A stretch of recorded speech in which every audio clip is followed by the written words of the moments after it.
Of course, as soon as I cut the intro music and live and unmute my mic, I have to cough. So I got to turn around and mute my mic again. Yeah. Anyway, good morning, everybody. This is Thursday? Yeah, Thursday the 29th. It has been an interesting few days. Hey, morning, Joshua. Yesterday was my grandson's first birthday. And while they were doing private at home birthday yesterday for him, so nobody, including us, was invited over. But they sent us some pictures from what they did, and yeah, he looked like he had a good time. So they got a 1-year-old. Anytime they get anything new to play with, they have a good time with it. And we all know how that goes. At least if you've ever had children. This morning, my wife and I got into sort of a lively discussion, and this is before. This is while I was prepping for the show today, and I was while I was doing my thing, I was going through some TikTok videos, and there was this young lady that was on a phone call with HR, and why you would record yourself on a phone call with HR from home, I've got no idea. Make a video out of it. But she was being fired. And she's, well, why am I being fired? I haven't done anything wrong. Then the lady, and the HR lady goes, well, last month we had you come in, and you and I sat down and had a discussion about being into work on time. You're chronically late. 5 minutes, 10 minutes, 15 minutes. Hey, morning, Tyre. 10 minutes, 15 minutes, even 30 minutes late. And we had a discussion about that, and you said you would do better and you'd start being into work on time every day. You're supposed to be into work at 6 a.m. But in the past month and a half, you've been late 10 times. So that's 6 weeks. And she's been late 10 times in 6 weeks.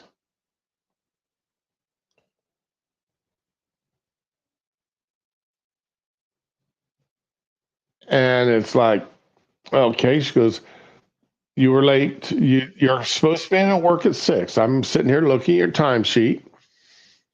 Since our conversation, you clocked in at 6:12. And the girl goes, yeah, I was only 12 minutes late. You clocked in at 6:10. Yeah, I was 10 minutes late. Clocked in at 6:15. Yeah, I was 15 minutes late. You clocked in at 6:21. Okay, I was only 21 minutes late.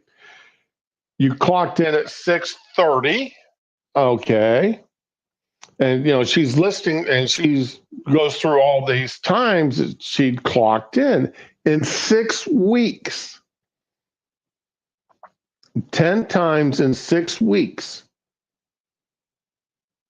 She clocked in late. That's almost twice a week. And then on one day, she goes, you just didn't show up to work. No call, no show. And the girl's, well, yeah, that was my birthday. People don't work on their birthday. I don't work on my birthday. And the woman goes, and the HR lady goes, but you didn't request to have the day off work. Well, of course I didn't request to have the day off work. I don't work on my birthday. People don't work. And she goes, the HR lady goes, yeah, everybody works on their birthdays. I've worked on my birthday. Your manager's worked on his birthday.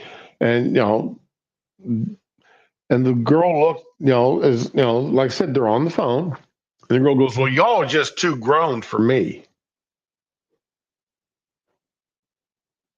And that's the part that got me. When the girl said, y'all are just too grown for me. Hey, afternoon, Fury. Tyler, I'm glad you got that straight with your job. But I'm sitting here listening to her, and I'm like, and I'm thinking, the girl anywhere between 20 to 25 years old.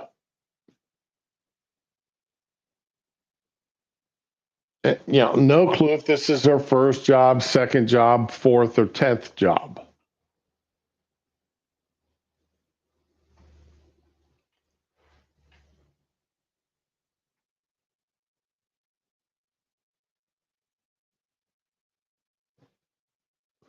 Well, Tyler, but you plan on it. You don't just not show up to work. And part of the discussion, where the wife and I got into this discussion, and this is a bad discussion to have before she leaves for work, was I said, our son has never had that problem. But that's because from the time he was very young, it was all right, he got told to do something. He got up and he took care of what he was told to do. Unless he was said, hey, when you got time, I need you to take care of this. Hey, you need to get the trash carried out to the yard, out to the street tonight. As long as it got done that night, I didn't care. He didn't have to jump up and do it right then. But if I told him, hey, you need to get out, you need to go feed the animals, that meant you need to get up off your butt and go feed the animals.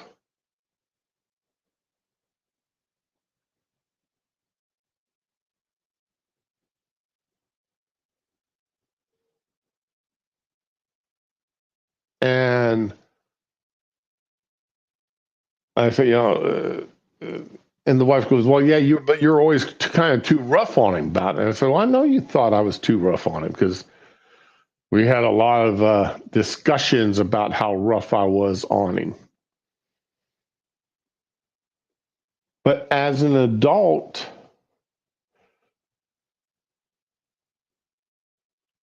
he's successful in his chosen career and at his job.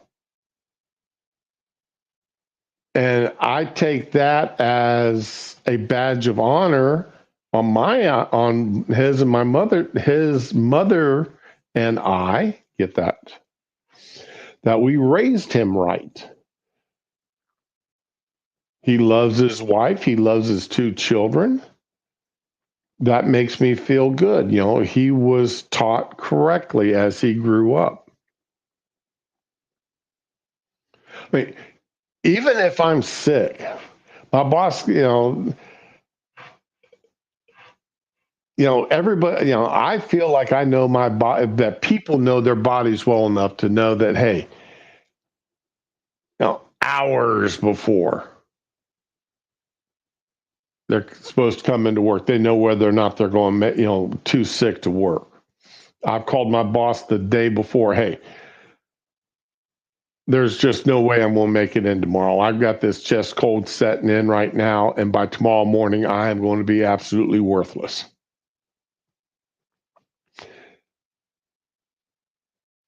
The first time I did that, he was like, okay. And then he called me the next day. And when I answered the phone, he goes, oh my God.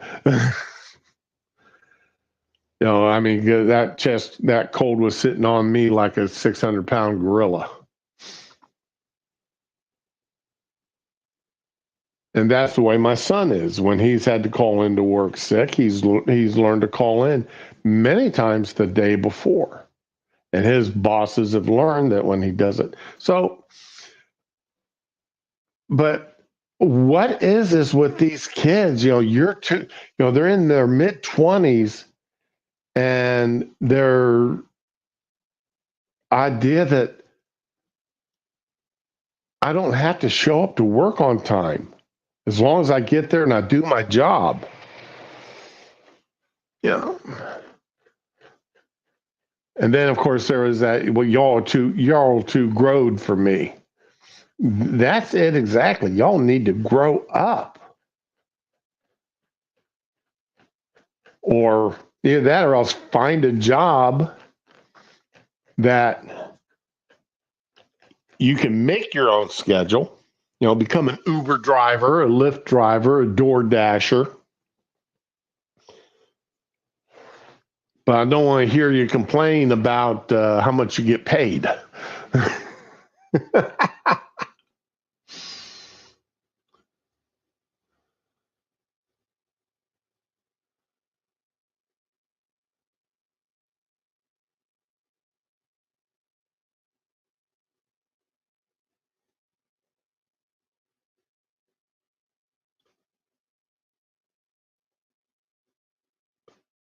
I would take out the night before my mom.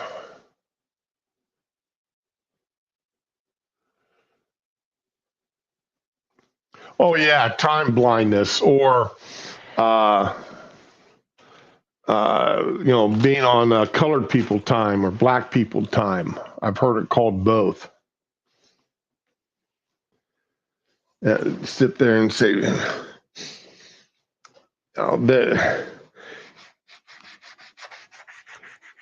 then of course there's the ideas with some that uh, schedules and clocks and such are racist.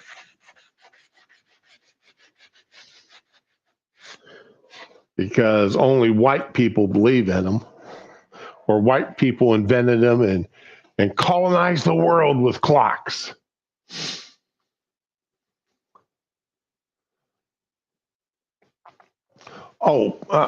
Poor grammar and the poor acts and stuff asked. The pronunciation of words. There's this one ad that keeps showing up that across the internet. Tell me you white without telling me you white. And it's like, ugh.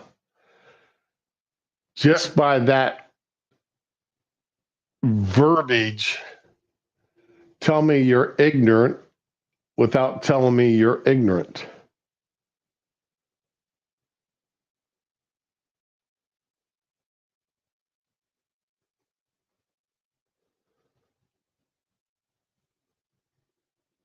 Oh, that the clocks aren't racist in Europe? Okay. I was going to. Tyre,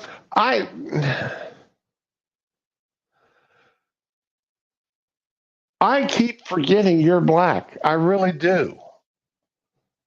Because I just don't think of you. I don't think of people by race. I don't.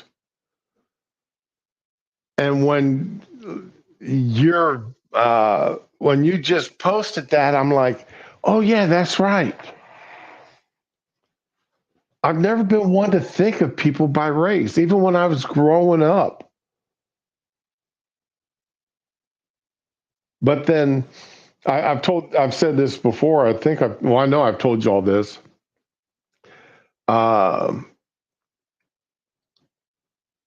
There was this young lady while I was 12, 13 years old, 14 years old. And my best friend, his cousin was coming over to spend the summer with him. And her and I got talking and we sort of hit it off and we started hanging together. And all of a sudden, her parents and her aunt and uncle start stepping in on them, saying, "Hey, you can't be dating him. You can't be seeing him. He's white."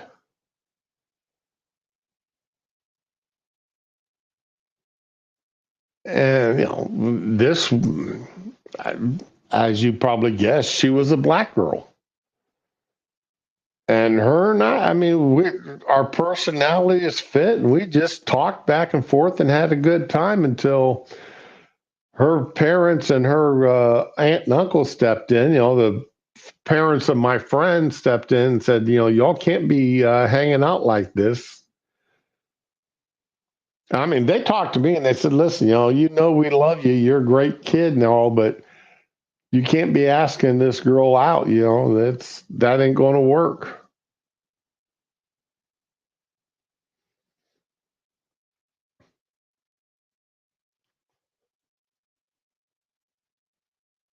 Well, I'm glad you understand that, Tyra, because I keep forget. I forget.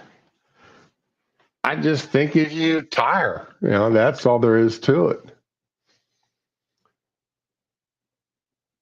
You know, Fury's our Brit. That's how I think of him because I have to remember to keep telling him good afternoon. Okay, but anyway, where am I going at? Okay, I want to save that because that's funny. And besides that, I won't wait for Ramen to get here on this. All right. This is a July 24th article from CNN that I'm going to show up here. All right. And I've talked about this article before, but given the DNC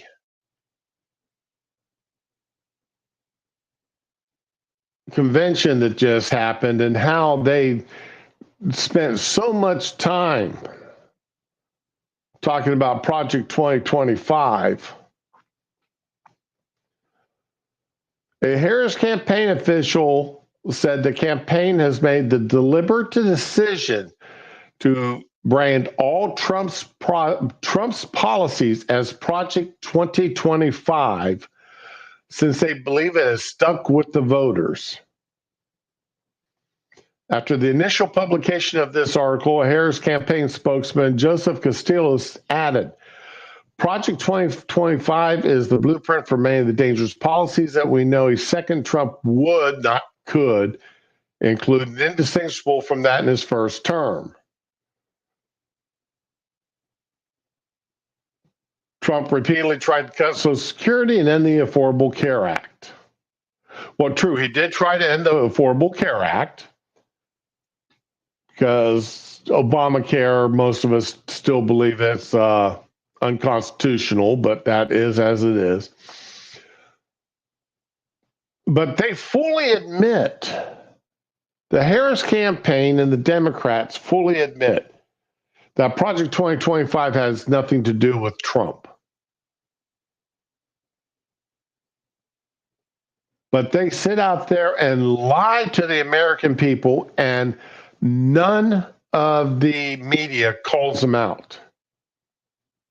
You didn't see any of the fact checkers during the DNC convention call out the speakers when they said, and Trump's Project 2025. You didn't see it happen. The media is in on this, as we can pretty much guess. As we pretty much know. Okay, where is this? Come on. I've got a lot of tabs open. Oh, dang it. I forgot to open. I forgot to find one article. Let me find this article real quick. Trump has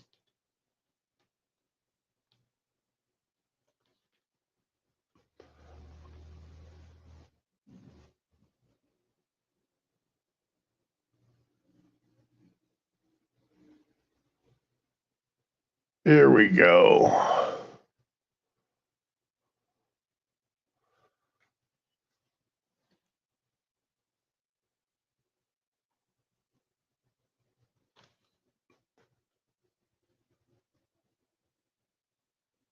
No, that's not the one I want.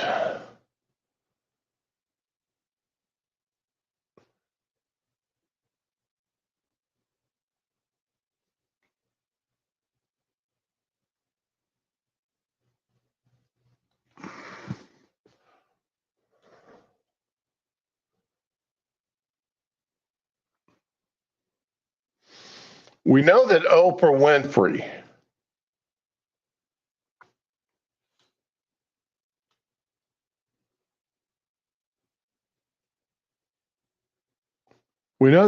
Winfrey was, she hates Donald Trump now. However, back in the year 2000,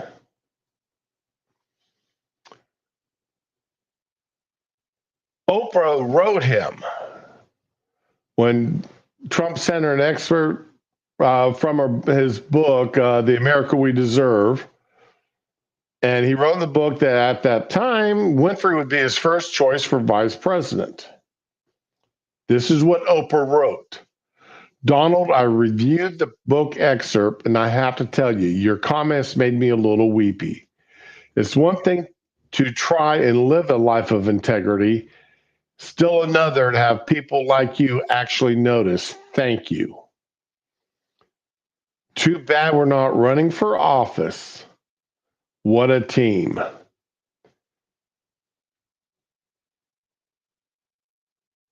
And here is the handwritten letter. Right there's a copy of it.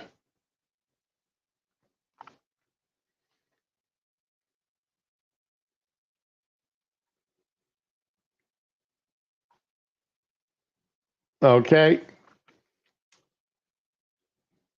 January 11th of the year 2000.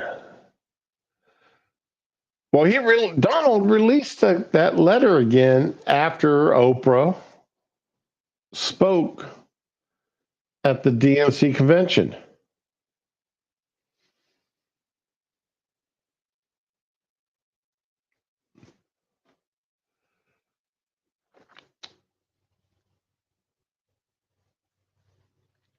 Well, Kamala, we know Kamala has been,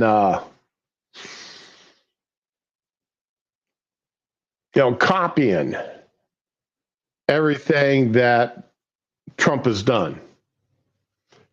She's copied the no tax on tips. She's copied the I want to build a wall now. Yeah, Kamala's now wanting to build a wall on the southern border. Strange how not too long ago she said it was un-American, but yeah.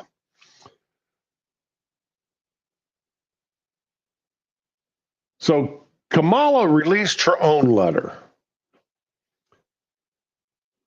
Vice President Harris. One of my absolute favorite things in America is how people of different backgrounds and beliefs have the freedom to communicate with each other. We are also blessed to live in a country where the greatest currency is the free flowing exchange of ideas. In America, we are all blessed with the ability to come together on common ground.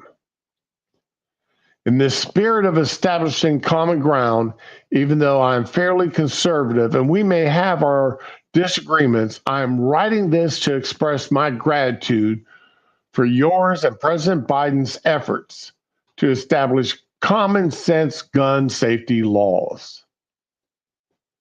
Owning firearms is every American's constitutional right. Like all things, there's a need to be reasonable regulations like age restrictions, background checks, and mental health screenings.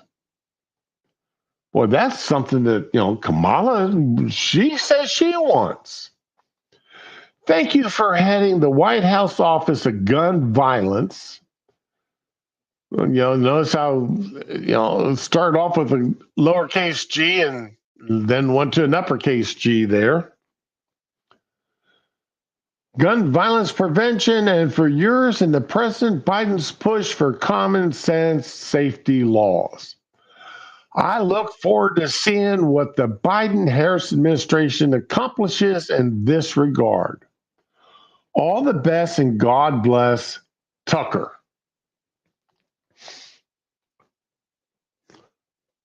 I wonder who's Tucker? How many people do you know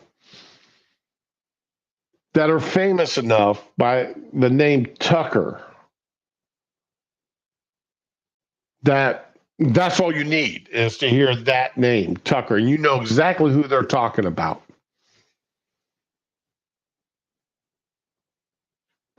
Do y'all know of anybody?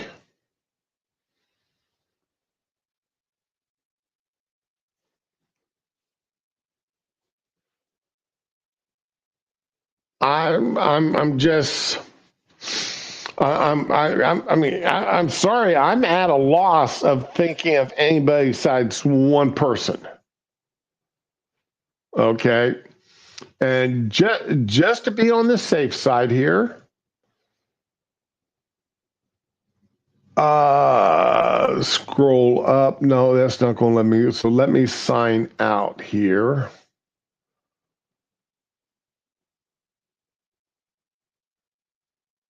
Come on, come on. Okay. So let me share this tab. And while I'm, let me type in Tucker and see what comes up. Well, let's see. We got Tucker Carlson, Tucker Nuck. Oh, Tanya Tucker, Chris Tucker. I got no idea who that is.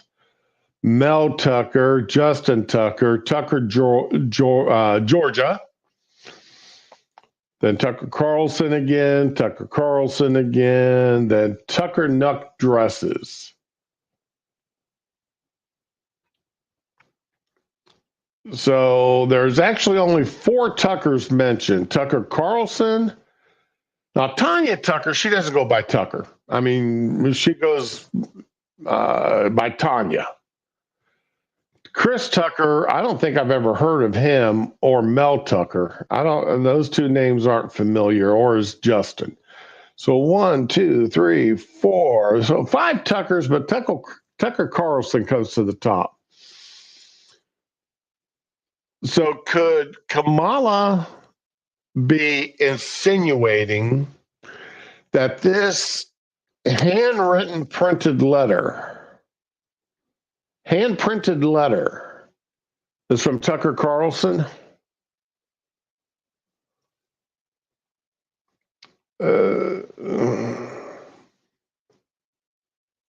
You notice there's no date or anything on this to give us any kind of an idea about when it was written, other than sometime since 2021, in the past 3.5 years.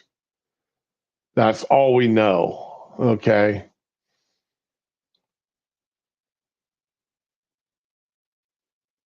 Well, Tucker Carlson, I mean, because everybody's assuming that letter, we're all pretty much safely, I think we can safely assume that she's wanting us to believe that letter came from Tucker Carlson.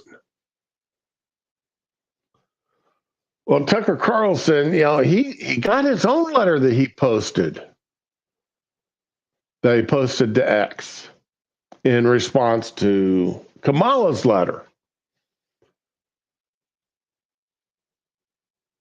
Dear Tucker, I can't believe I'm writing you. Oh, look at the little hearts above the letter I. Oh, isn't that just so sweet? I can't believe I'm writing you this letter. Oh, I wish Raman was here so she could read this, so you could get the proper female inflections.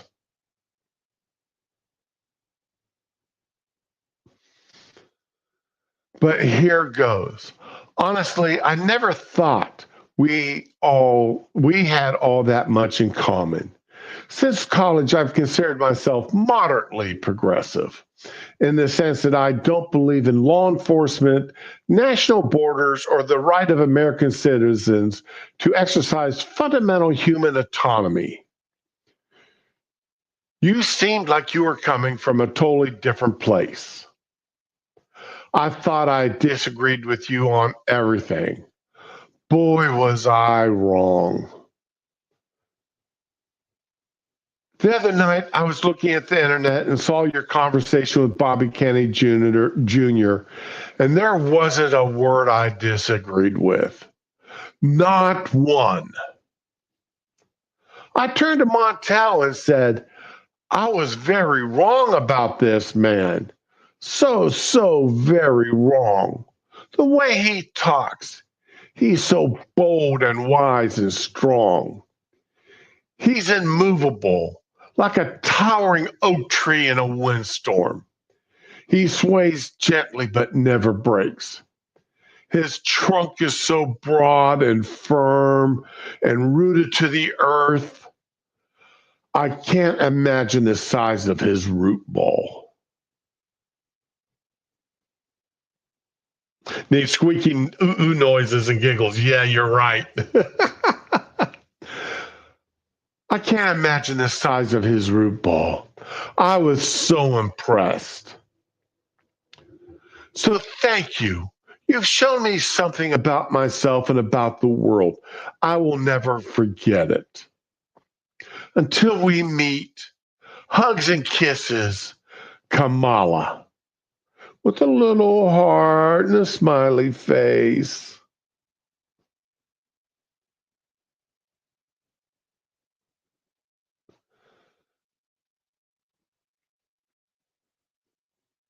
Well, all we know is this is a letter from Kamala that,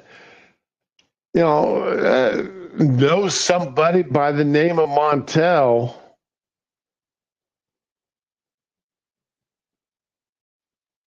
By this letter, this particular Kamala really wants to see this, to find out the size of his root ball.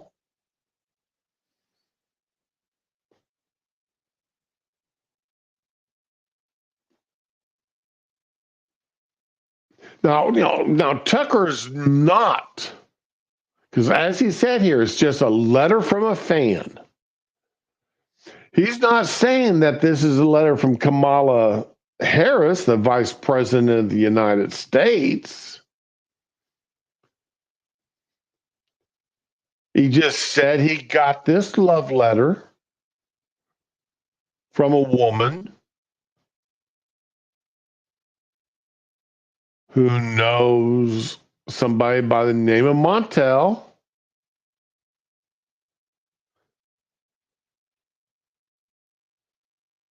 And has such wonderful penmanship that she's got the time to draw all these little hearts and stuff dotting the I's.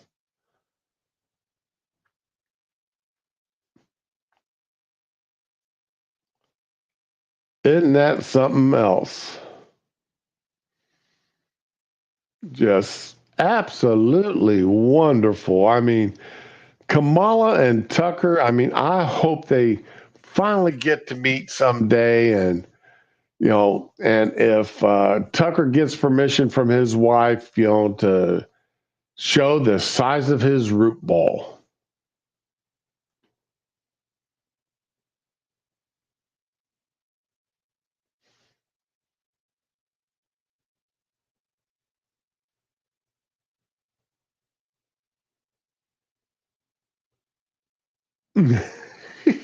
Yeah, they definitely want that long form discussion. You're definitely right about that.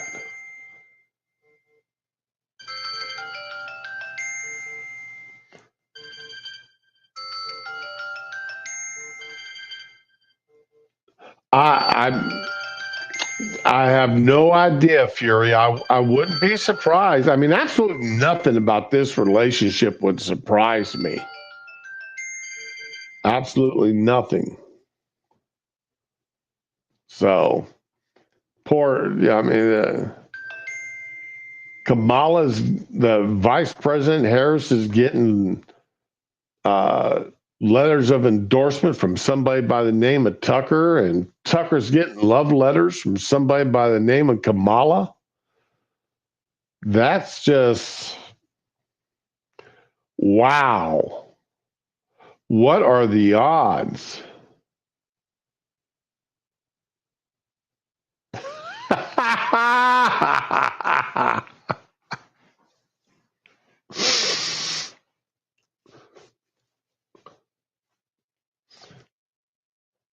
Okay, Tyre. All right, all right. That was a good one. I like that. I like that.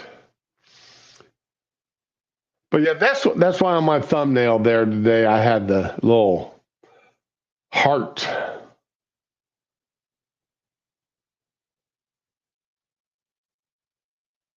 Kamala Lucker, yeah. That's why on today's thumbnail I had that little bit of a heart with the Tucker and Kamala in it, because I mean they both getting love letters from people. I mean,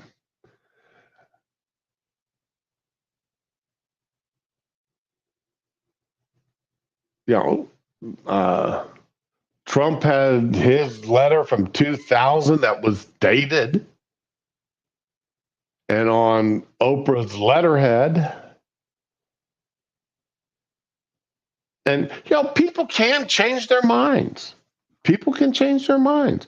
I mean, I admit I changed my mind about Trump somewhat. I still think he's a bombastic blowhard.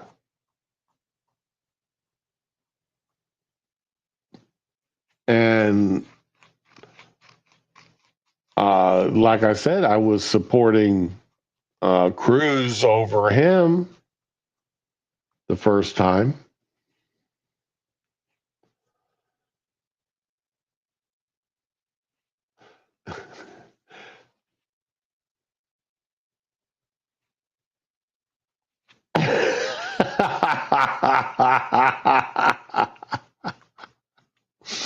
Well, Tyre, don't forget, Tucker Carlson has been married for a very long time, and I don't believe he believes in divorce.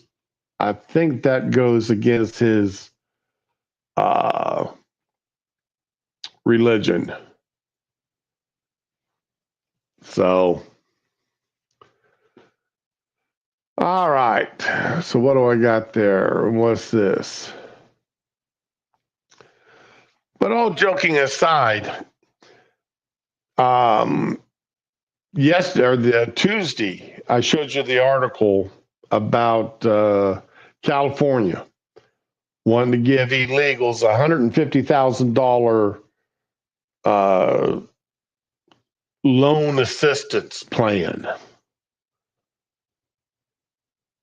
Well, Kamala has since come out with a $25,000 down payment assistance plan. But what she says and what is in writing could lead you to two different things. When you look at what has actually been put forth in writing, I am trying to find, okay. All right, here we go. So let me share this. Close this tab, get that out of my way, because I don't need that. I can always find that article again.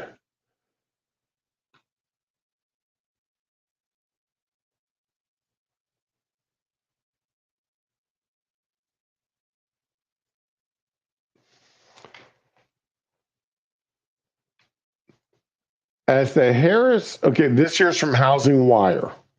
As the Harris Waltz plan starts to expand the supply of entry level homes, they will, during their first term, provide working families who have paid their rent on time for 2 years and are buying their first home up to $25,000 in down payment assistance with more generous support for first generation homeowners. All right. First generation homeowners.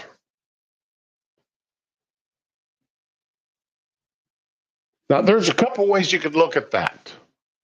You could look at that like my sister, brothers, and I.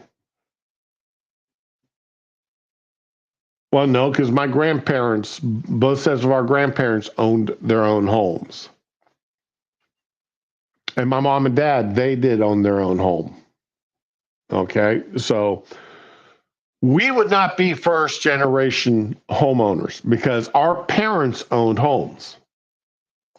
Now, if your parents and your grandparents and presumably great great grandparents never owned their own homes, and you were always, you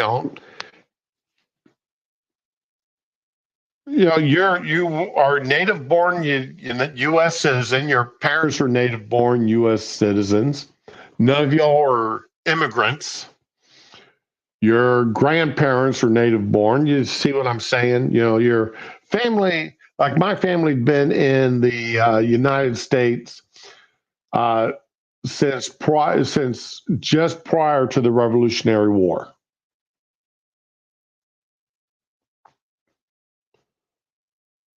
We can trace back to when my ancestors came across the pond.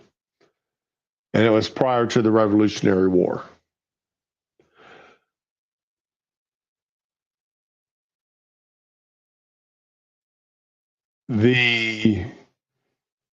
So let's say none of my family history had ever owned a home. Let's say my family came over. Let's be more realistic. My family came over during World War II, escaped from Germany, World War II, moved to, and prior to World War II, actually hostilities opening out between us and Germany. And they made it over here. And in that 100 years, nobody had ever owned a home. It had always been renters. Rented houses, rented apartments. Then if I went to buy a house, I could be then considered a first generational homeowner. Because I would be the first generation in my family to own a home. That's one way to look at it.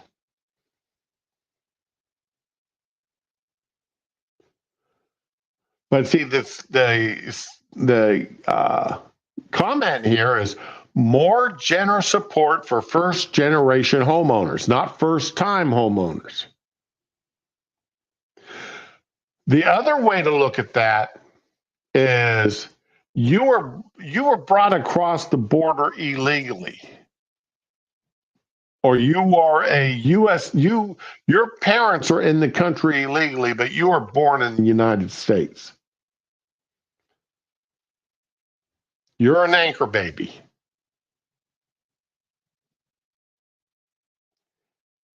You would be a first generation home. You could then be considered a first generation homeowner.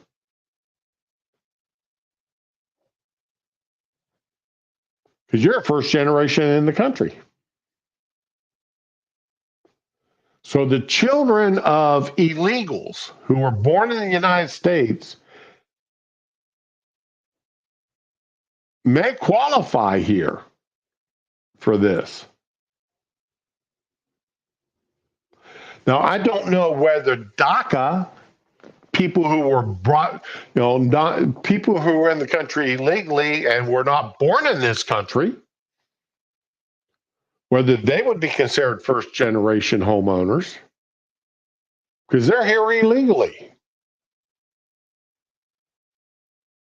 But if any one of them had children, their children could be considered first generation homeowners. And they could, as a result of their parents being here illegally, qualify for they lived in California for $150,000 plus 25,000 plus even more generous support from Kamala. Fury, I would agree with you on that.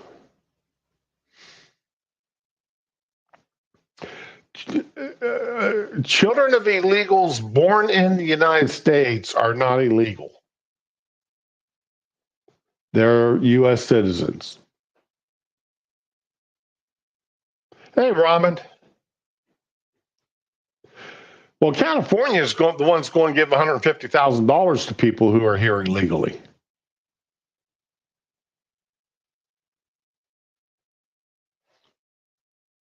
But yeah, Raman, I think you're right there. I do.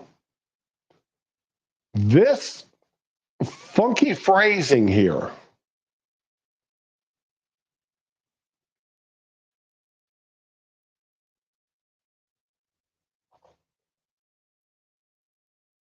I agree with you, Tyre. They should be considered illegals. However, due to the Supreme Court rulings and a misrepresentation of the constitutional amendment, I think it's the 14th, but I'm not certain. So, I wish I hadn't even said that. I don't remember off the top of my head which constitutional amendment it was. The one that gave U.S. citizenship to Indians and slaves, former slaves. That, and if you, the misreading of that constitutional amendment and a misrepresentation of the opinion of the people who wrote and backed that constitutional amendment has led it to be that anybody born on U.S. soil, other than children of diplomats, are U.S. citizens.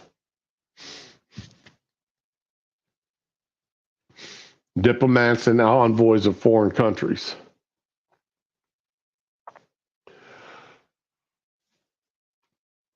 So, yeah, we've got a problem here. And I don't think people are going to be looking at this hard enough to understand until it's too late. They're going to be, this here. I mean, the media's already has been allowing Kamala and the Democrats to lie, bold-faced lie to the American people about Project 25 and Trump's ties to it. They've allowed them to lie and they're not publicly fact checking them like they did Trump about anything. And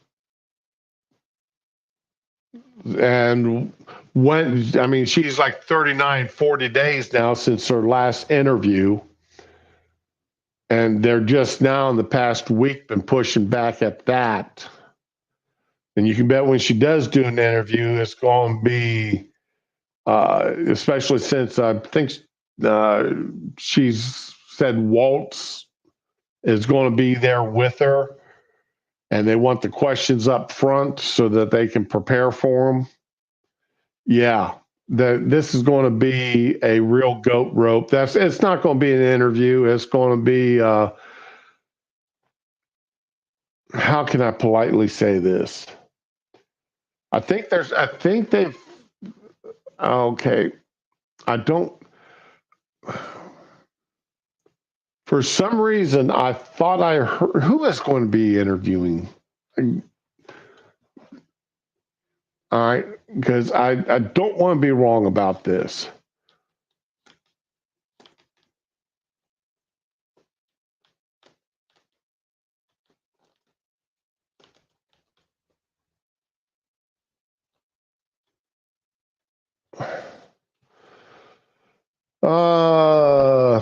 Okay, I was right. Dana Bash is going to be interviewing Kamala.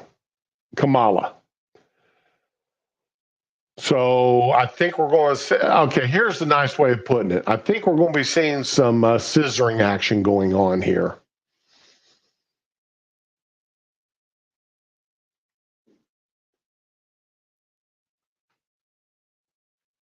I think we're going to see some scissoring action going on.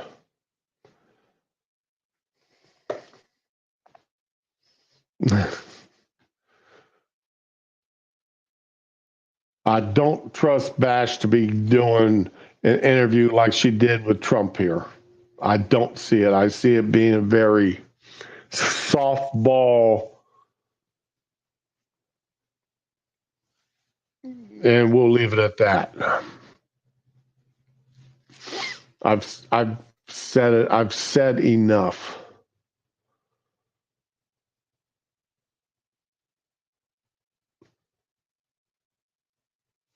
Uh,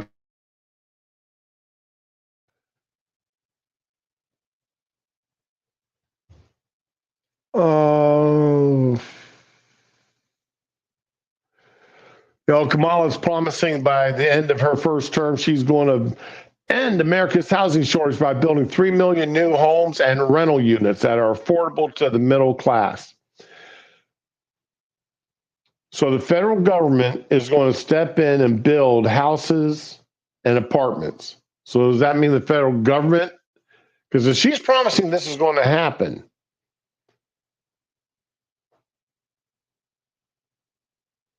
is the federal government going to be sitting there holding the titles to them? Will these be all Section 8 housing? Do you really want the federal government? And I've said that I said this the other day.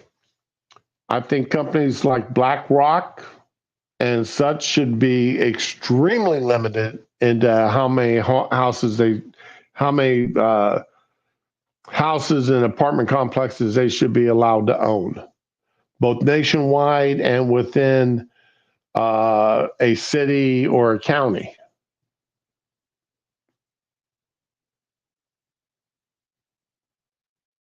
Or within a state, they should be limited. They should not. A equity firm should not be allowed to walk into a area and purchase mass amounts of property and then charge out the wahoo. That's was. I've got a feeling that's what's happened in the areas devastated by Hurricane Michael, in the areas of Hawaii that was devastated by that fire.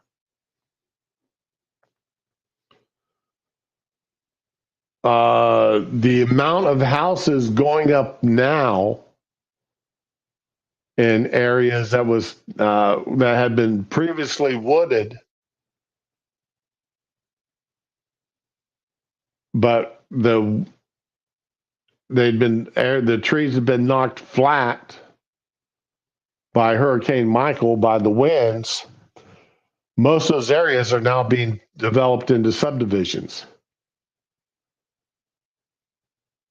because the people that had owned the lands,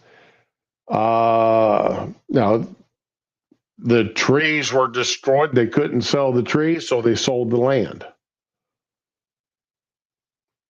And now subdivisions going up and the prices are asking for inside them. And these subdivisions, the houses may be beautiful on the inside. They may be perfectly fine houses. But when every third house looks identical, or in some cases, the house next door is just a mirror image of your house, and they just use 2 floor plans, and every other floor plan is identical. And then one subdivision that's going up, every place is a duplex. and they're all identical. And they're asking $250,000 to $350,000 for these places. And some of the subdivisions, they're HOAs already. They're planning to be an HOA from the get-go.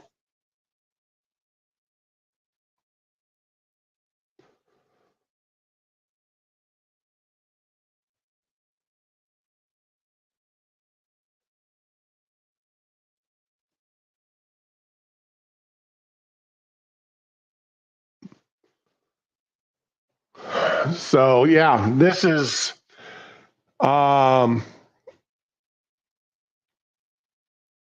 where are they going to get all the money that they're planning on doing this? Where are they planning on getting the money? There was a discussion here not too long ago that I was listening to. It was an online discussion. I got to slide in as a listener, not as a participant or anything. And one of the liberals on board was saying how, Trump never got an infrastructure plan done, and was really beating up on Trump for never getting an infrastructure plan done. And the best response ever I heard from one of the guys, and I had to go back and double check it, and I did, and what the man said was, for the most part, like 90% part true. Trump did put out several infrastructure plans, and every one of them he had put in cost cutting. Where is he going to get the money for these infrastructures?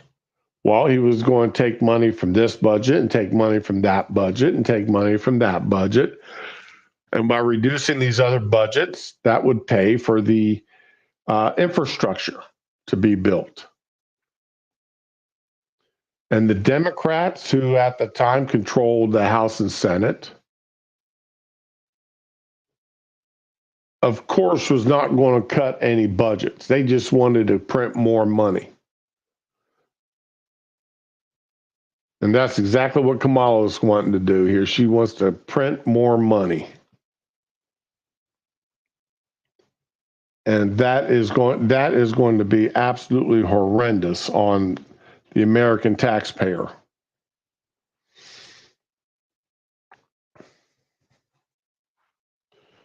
What's the matter, buddy? Spanky was asleep and he just jumped up like something bit him or something. But anyway,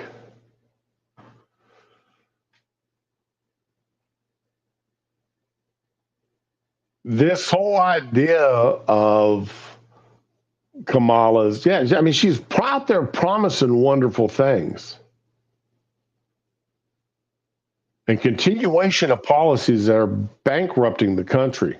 This is my opinion.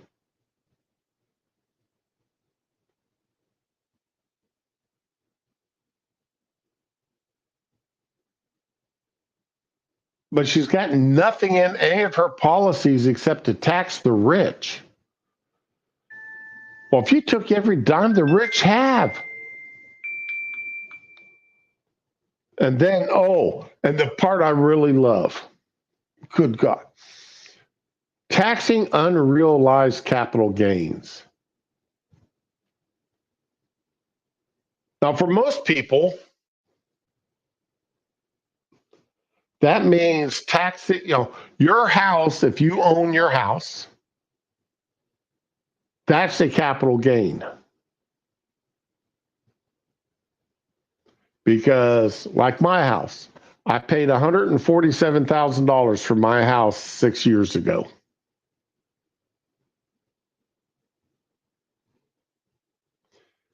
I turned down a cash offer the other day for $250,000. So over 6 years, my house, realistically, since I turned down a cash offer of $100,000 of $250,000, my house has increased by a value of $100,000. Well, that is unrealized capital gains. And Kamala wants to tax that at 48% or 44%. 44.8%, I believe, is what the exact number was.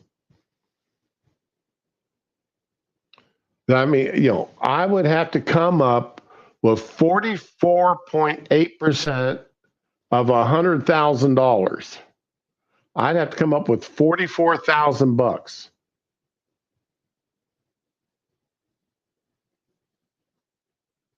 in taxes, because that's unrealized capital gains.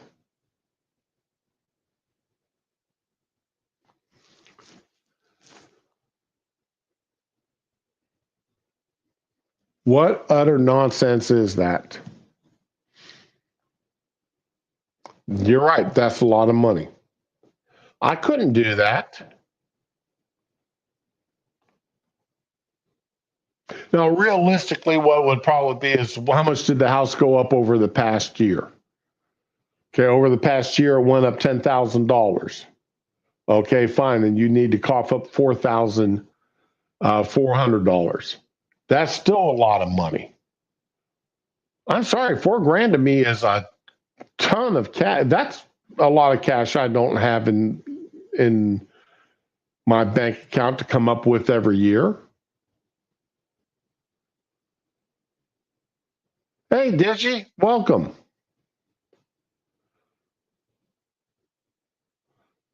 Oh, don't even go with that. Yeah, no, I've seen that Joy campaign.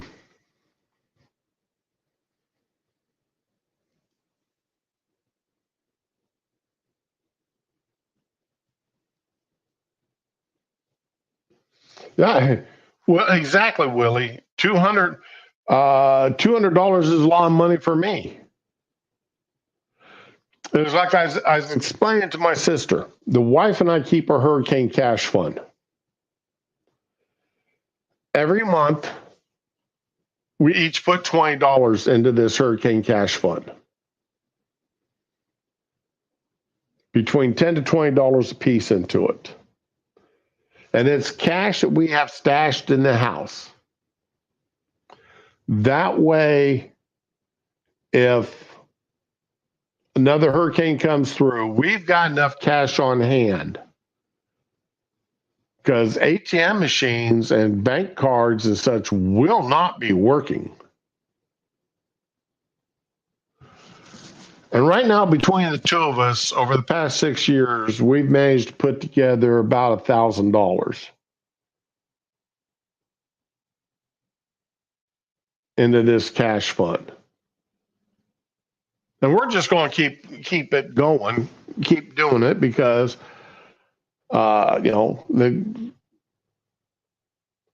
you never know. You don't know how long you're going to need, or how long you're going to need to be spending cash if you get hit with a hurricane, or how long you're going to need it for, or what you're going to need to go buy.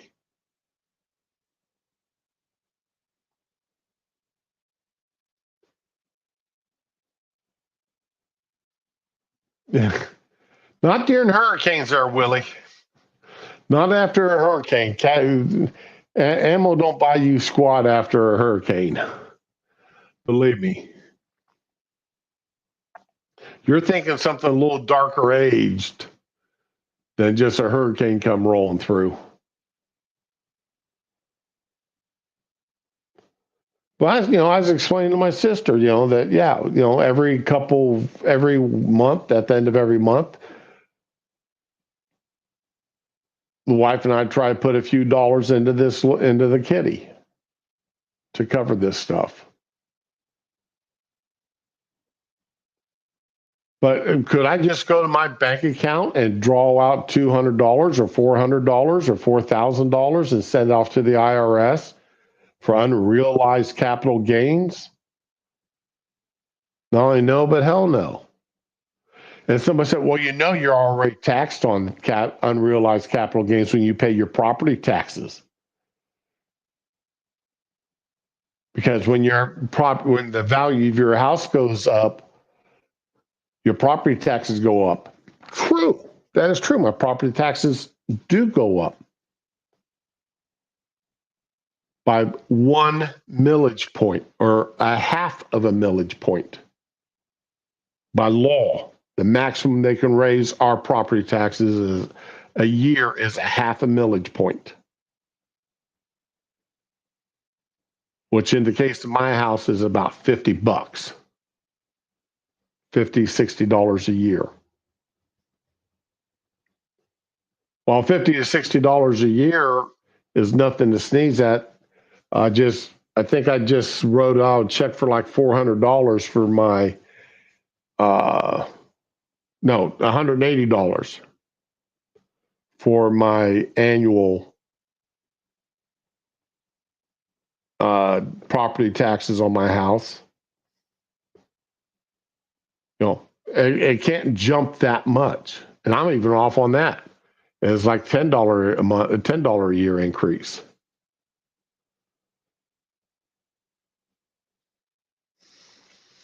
It go Fury. That's a good question. That's really a good question. I don't know. My gut answer is like Ramon's, yes.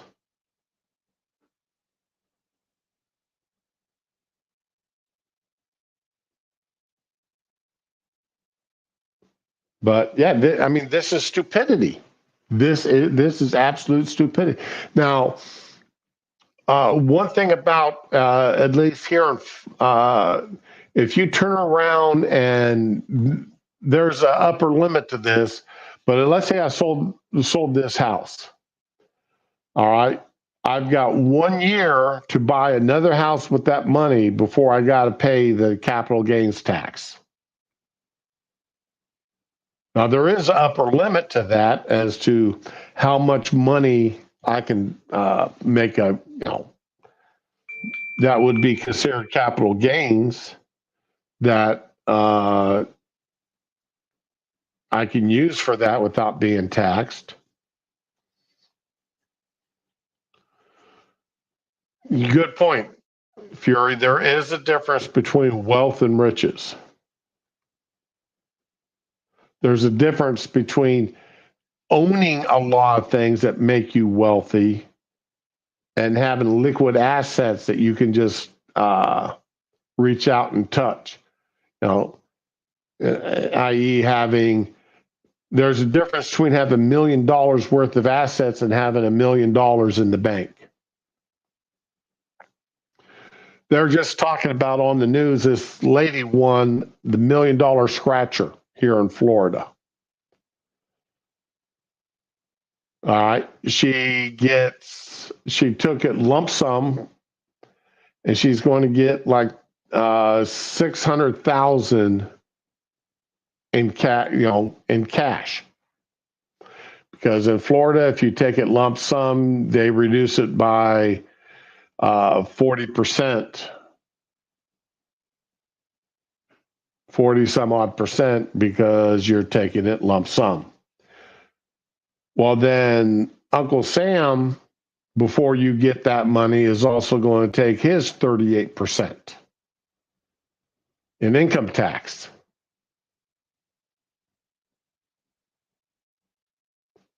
So that 600 grand drops down to like 400 grand.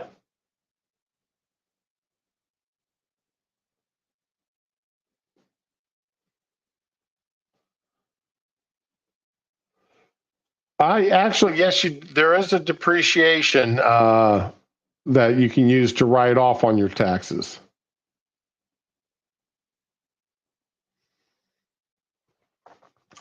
Not here in the States there, Fury. Tax winnings are not tax-free, or lottery winnings are not tax-free. You still got to pay income tax, and it's at 38%. And they take that off before you ever see your check.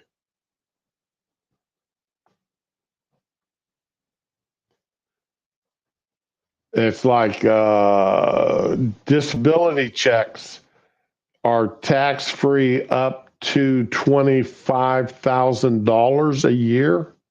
Anything over $25,000, you have to pay taxes on.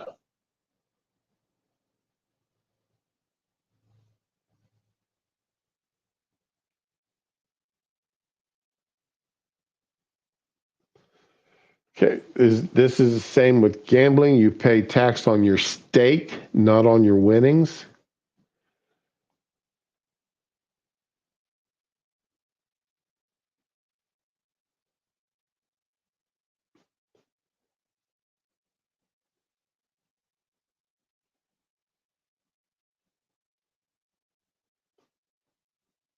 Well, see, fortunately, Florida has a very restricted income tax. You've really got to make a lot of money in certain ways in Florida before you have to pay state income tax.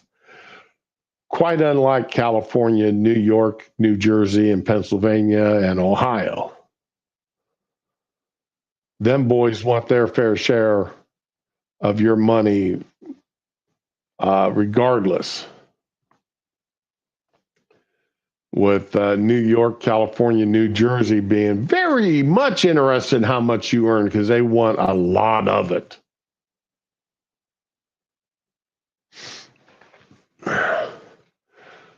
So let's see here. What's this?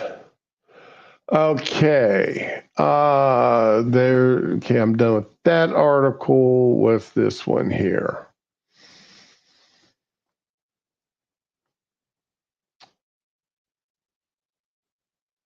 Okay. So let me share this from Dan Bongino's show. I want to say it's from yesterday, but it may have been from the day before. Okay, Digi.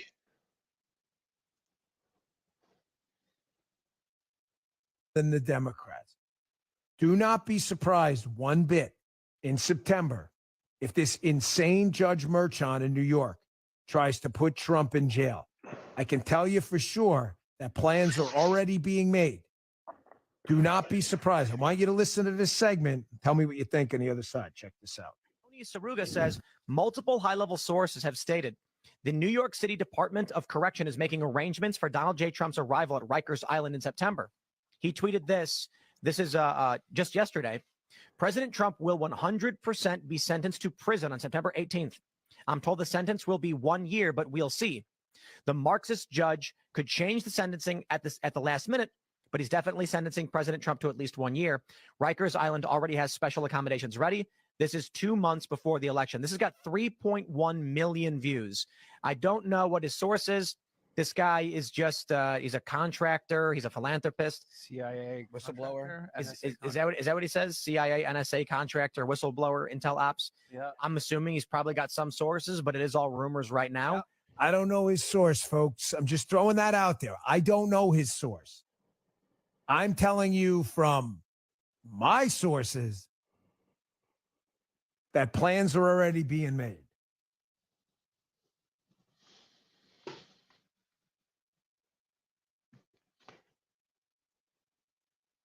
Okay, and here is an article from Shore News Network. Rikers Island reportedly preparing prison cell for former U.S. president.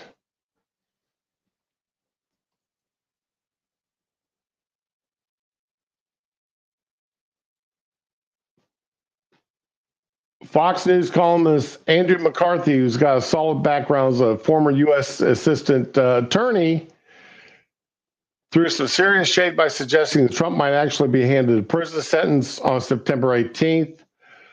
But before you start picturing the former president in an orange jumpsuit, let's break this down.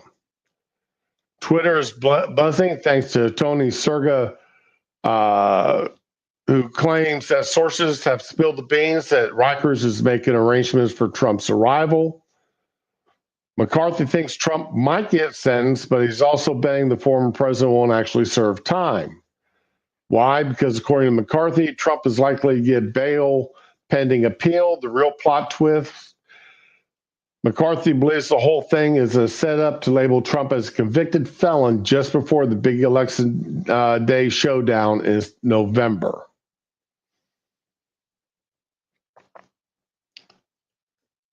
This isn't just about law and order, it's about politics with capital P. Judge Juan Merchan, who's presiding over this circus, delayed Trump's sentencing to September 18th, possibly to mull over how a recent Supreme Court ruling affects the case. The ruling gave Trump some presidential immunity, but will that save him from being labeled as a felon? McCarthy is skeptical, to say the least.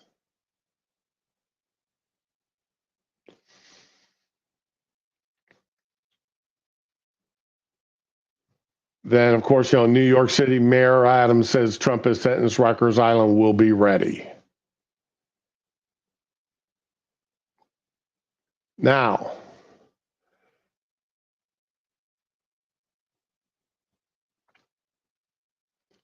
feds file new indictment, and this is from the other day. This is nothing new. Feds file new indictment in Trump January 6th case, keeping charges intact but narrowing allegations. Remember, a lot of the allegations got thrown out under the Supreme Court ruling. Special counsel Jack Smith filed a new indictment Tuesday against Donald Trump over his efforts to undo the 2020 presidential election.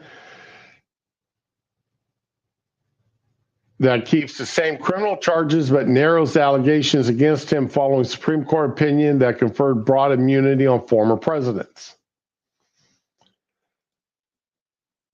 The new indictment removes the section of the indictment that accused Trump of trying to use law enforcement powers of the Justice Department to overturn his election loss, an area of conduct which the Supreme Court in a 6-3 opinion last month said Trump was absolutely immune from prosecution.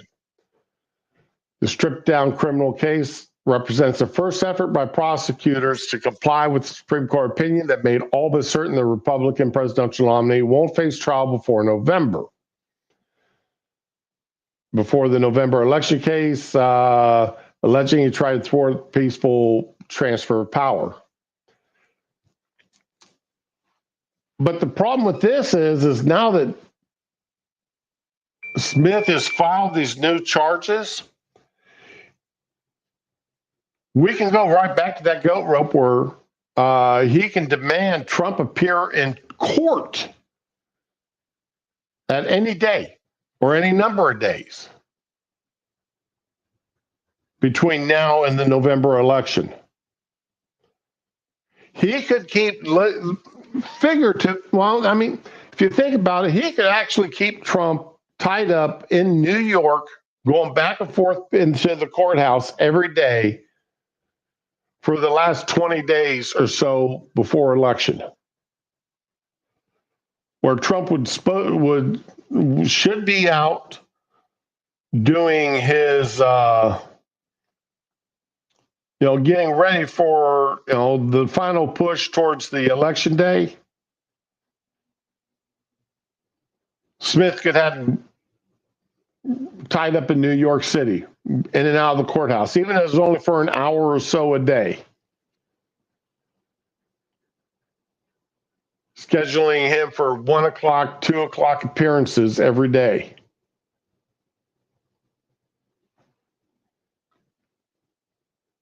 How's that for messed up?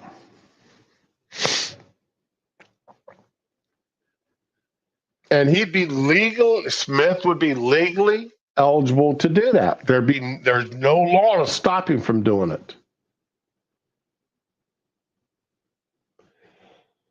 And whether it means anything or not, a little piece of information about Jack Smith I just found out.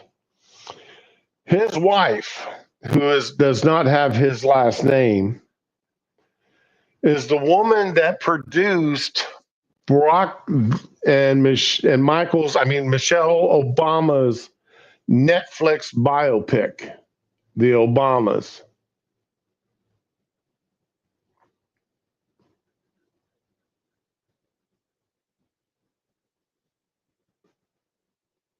And something else I didn't know, but until when I was doing that research, was that They lived in the Netherlands until fairly recently, like the past 6 years. Jack Smith and his wife lived in the Netherlands. They weren't even living in the United States.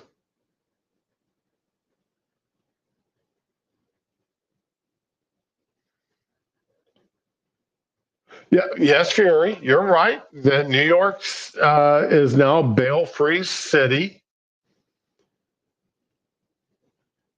but that doesn't stop Jack Smith from calling Trump into court every day like he did, and like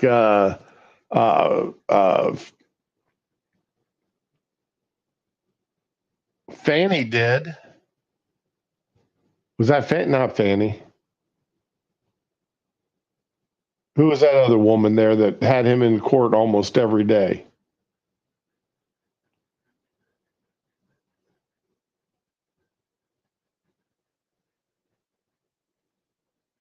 No, I can't remember her name.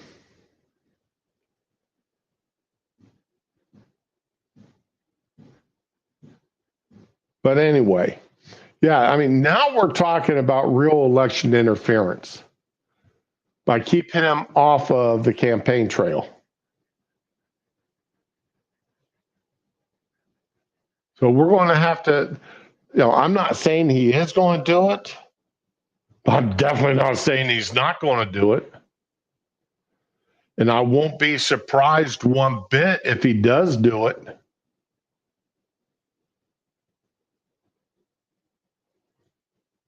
I would not be surprised one bit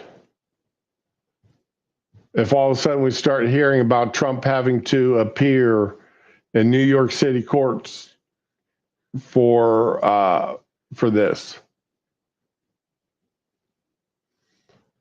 Okay, pull that down here because I don't need that anymore. What's this? Okay.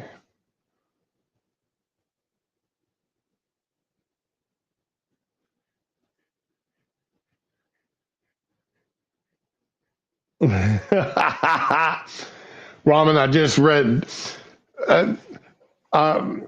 I introduced Ramen the other day to Jif's peanut butter and chocolate spread.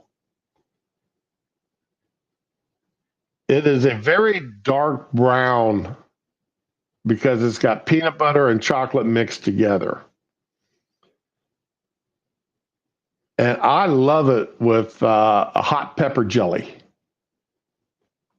In fact, I'll probably have that as a sandwich for my lunch today.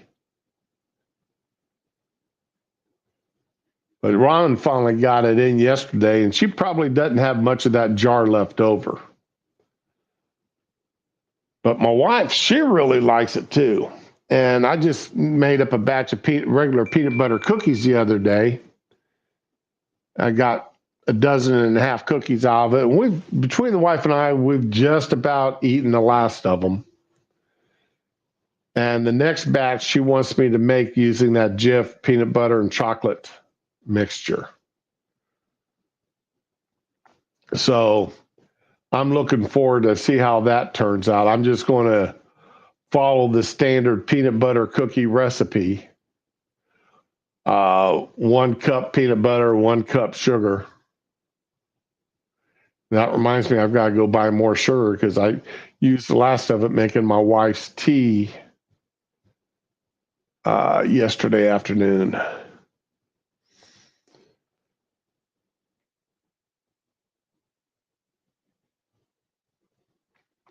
The other day was the 3-year anniversary of the deaths of the 13 service members in Afghanistan. The disastrous Biden administration withdrawal. Absolutely disastrous. People jumping off, people climbing on the wings, people climbing into the wheel wells, hanging off the wheels, the struts, some falling to their deaths because they couldn't hold on.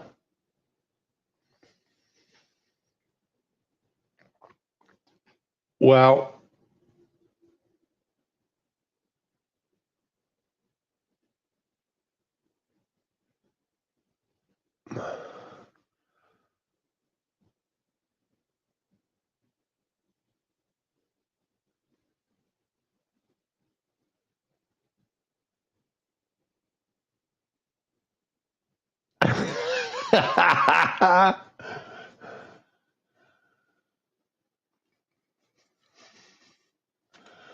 I'm glad you like it, Ramen, because we did, like I said, I really like it with hot pepper jelly.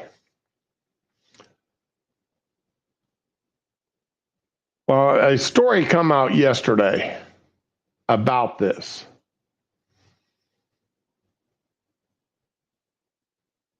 Speaker of the House Mike Johnson had to intervene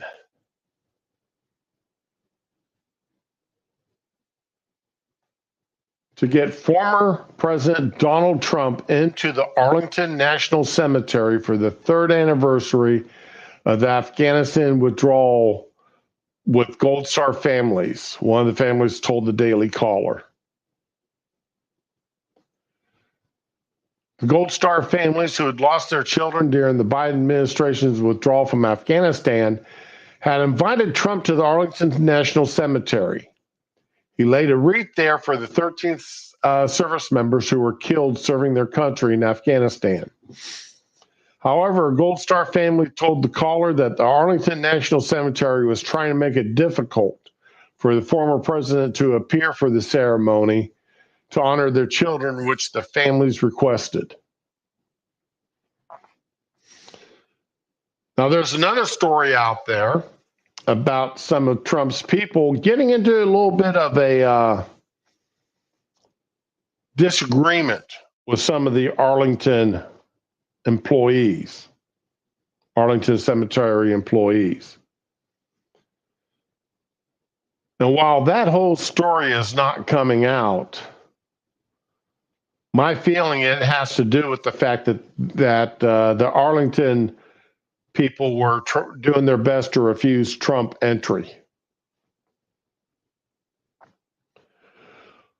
Arlington National Cemetery told the Gold Star families they could only be there for a specific time that did not work with everybody's schedule, and were also told the president could not join them at their children's grave site.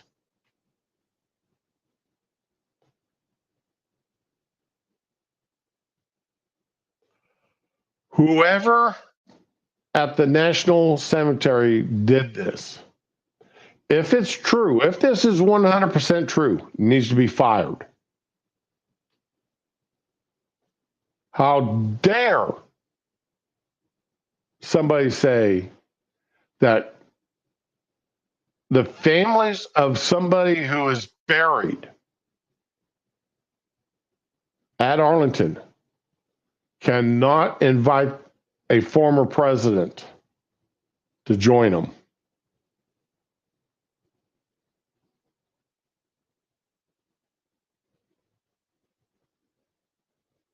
How dare they do that?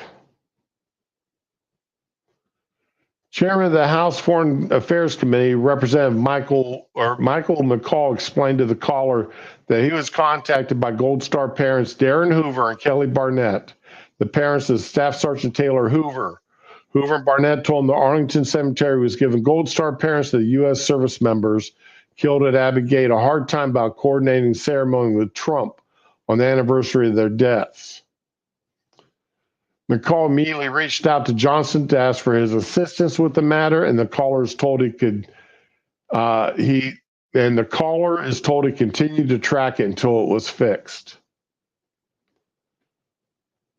When Darren and Kelly contacted me, I was furious to hear their request to have President Trump join them to commemorate the anniversary of Taylor's death was being stymied, along with the several other families.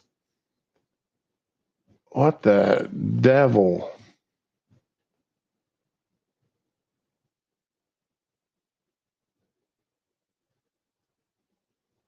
Oh, an ad popped up. That's what it was. Along with several of the other families of the U.S. service members killed at Abbey Gate. I immediately asked what I could do to help and reached out to Speaker Johnson to see what he could do. Thankfully, Speaker Johnson and his team acted quickly and were able to get the situation resolved. But something like this should never happen. The Gold Star families have suffered enough. Republican California Darrell Issa has called on Biden to meet with these Gold Star families on multiple occasions. He was present for the ceremonies on Monday and had been in contact with Arlington Cemetery leading up to the anniversary.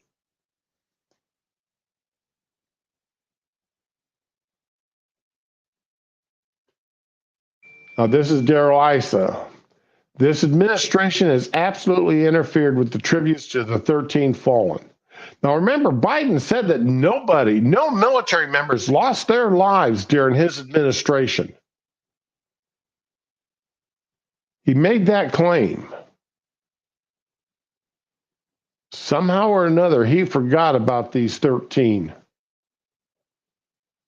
In this war on Trump, it made the Gold Star families collateral damage.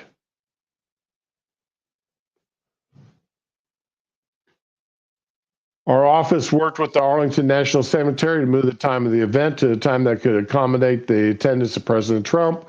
That was done as a request of the families to this office, as they were not receiving that assistance from Arlington National Cemetery.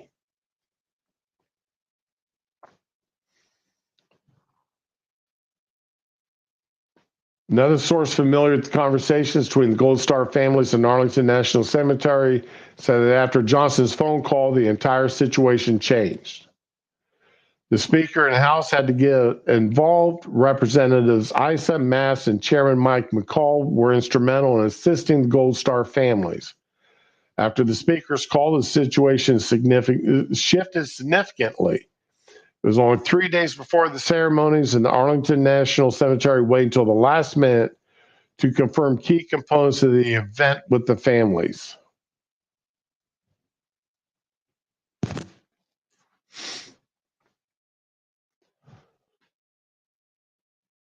Arlington Cemetery officials claimed the families didn't want a media photography or videography of Section 60, contradicting what the families actually requested.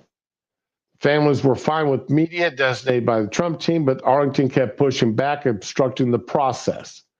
This would not have happened without Speaker Johnson. Hoover told the caller in an emotional phone call that he and other Gold Star family members were the ones who called Trump and asked for him to show up. He also criticized the Biden administration for not contacting them for the last 3 years. Remember, when these 13 individuals were brought back to the U.S. soil, Biden met the families. Biden met the remains, but he kept looking at his watch the whole time they were doing it. He did not want to be there.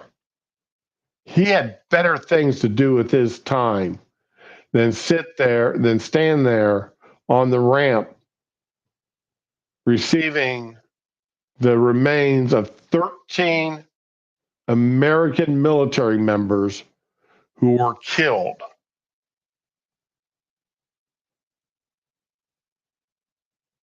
Killed following his orders.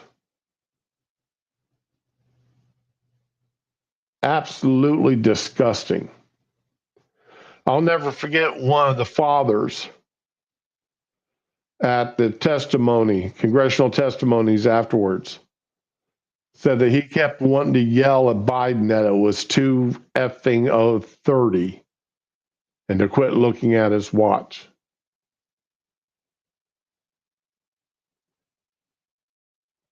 The man had more control than I'm afraid I would have had.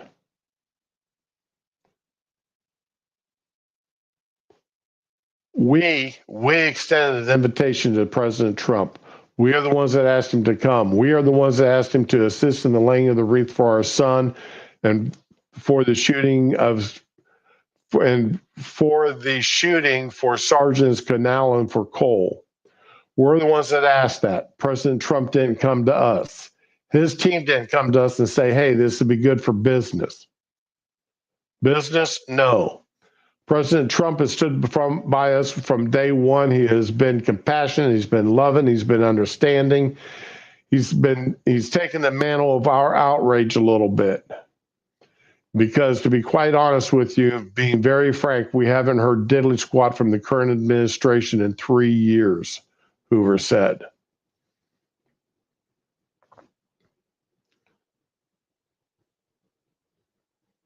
The caller reached out to the Biden White House for details as to why the families are having trouble with Arlington National Cemetery on agreeing to terms for a Trump visit. The House referred the caller to Arlington National Cemetery, saying this is a matter between Arlington and the Trump campaign, not a White House matter. A matter between Arlington and the Trump campaign? No, it's a matter between Arlington and the parents of those who are buried at Arlington. The parents wanted Trump there, not the other way around.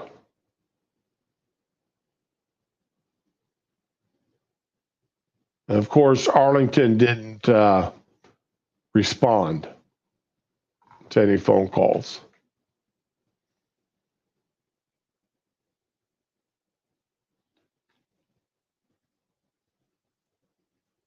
That's just absolutely and totally disgusting.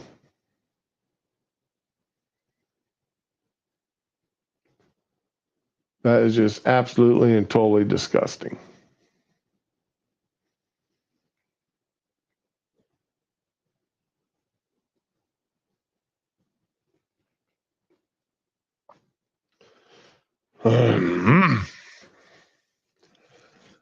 Okay, and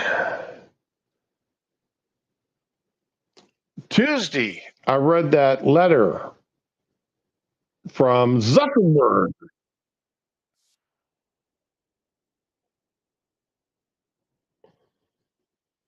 Okay. Well, I'm glad that wasn't live.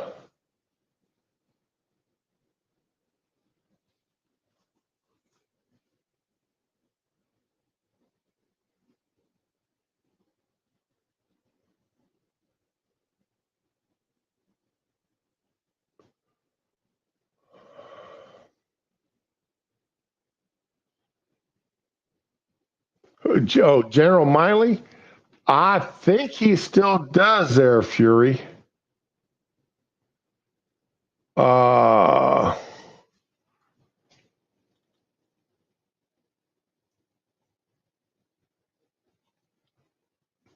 General Miley.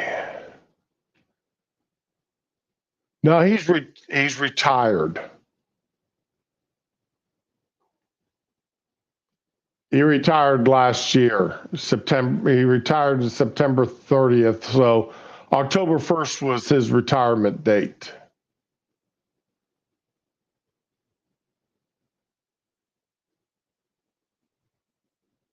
Okay.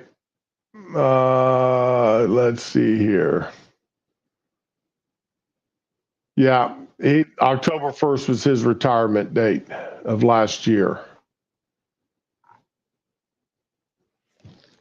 That piece of living human crap.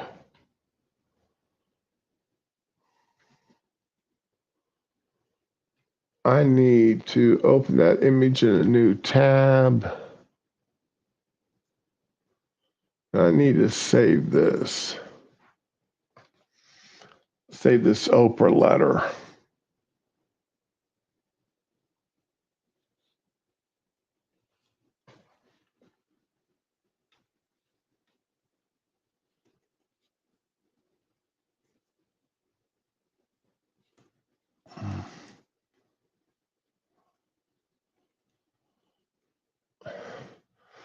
Okay, so I can close that now.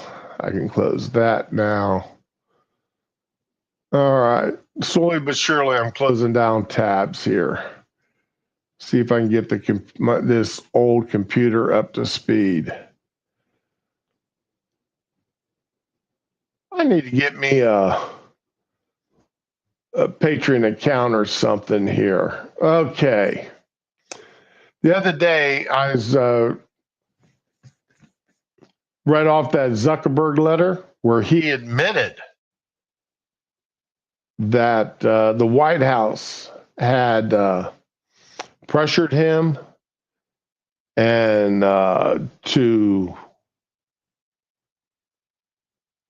restrict certain things from the internet and that they complied. Well,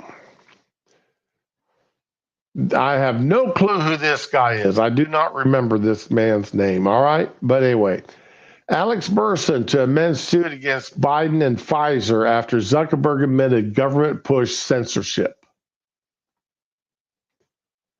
Journalist Alan Burson said Meta CEO Mark Zuckerberg's admission that his company Facebook was pressured by the Biden-Harris administration to censor Americans, particularly regarding the COVID-19 content, will affect his legal battle with President Biden.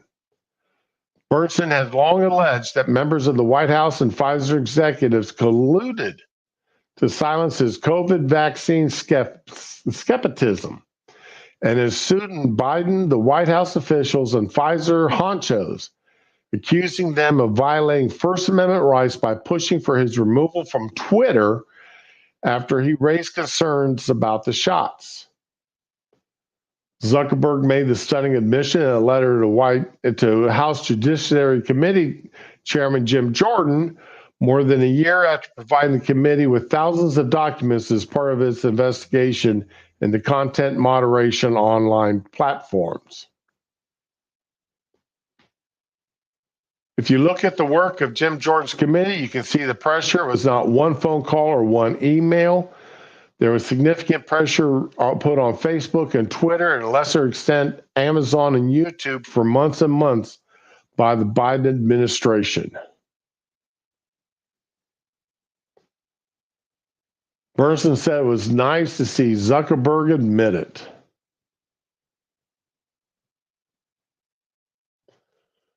Okay.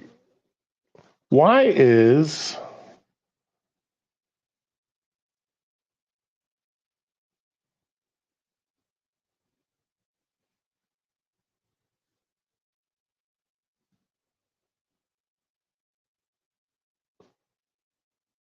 okay, maybe now my chat will keep up.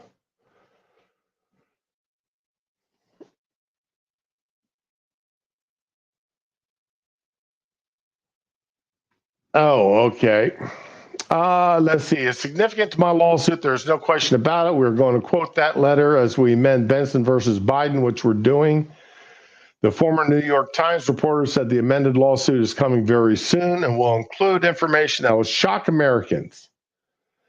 Benson said he has new information about what led him to being banned from Twitter in 2021 at the height of the vaccine debate before Elon Musk bought it and rebranded the company as X. Twitter restored his account in July 22 after he took legal action. The company settled and even admitted Burson's tweets should not have led to suspension.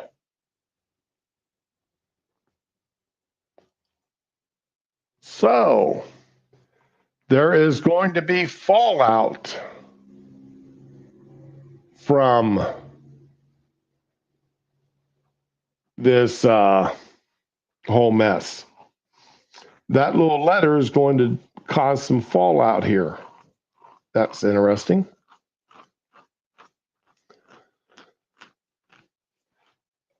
Okay.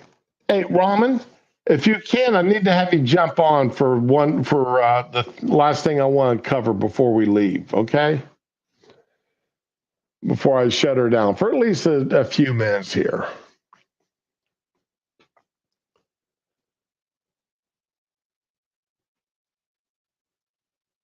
It seems like Hunter Biden And the Biden crime family, as they're becoming to be known, aren't the only ones. It seems like Kamala has got her own little issue that could be building up. Kamala's brother-in-law funneled billions in federal dollars towards left-wing groups. This is from a website called Law Enforcement Today.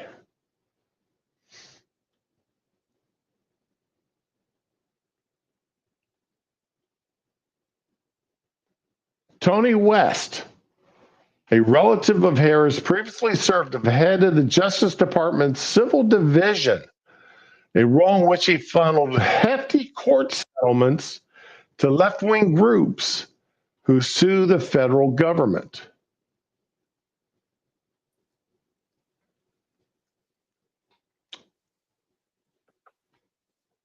West is married to Maya Harris, Kamala's sister. Oh. I didn't even know Kamala had a sister. I bet she fought so hard to keep that secret. She must be so mad right now. I bet she did too. And I bet she really tried to keep the secret that Tony West, her sister's husband, served as head of the Justice Department's Civil Rights Division. Oh, no. As head of the Justice Department's Civil Division. Oh, God. West has coughed up billions in settlements where the federal government stood a strong chance of winning in court, often over the objections of career attorneys who oppose so freely handing away taxpayer money to political allies of the Obama administration and the Democratic Party. West engineered a 2010 settlement in which the government paid out $1.33 billion to Black, Hispanic, and female farmers. I remember that. Some plaintiffs in the case argued the government had discriminated against them in distributing farm loans, whereas other payees hadn't even previously claimed discrimination. I remember that a lot. That a lot of hell was raised about that. Even the New York Times described West Jenner's settlement as a runaway train driven by racial politics, and law firms that stand to gain more than $130 million in fees.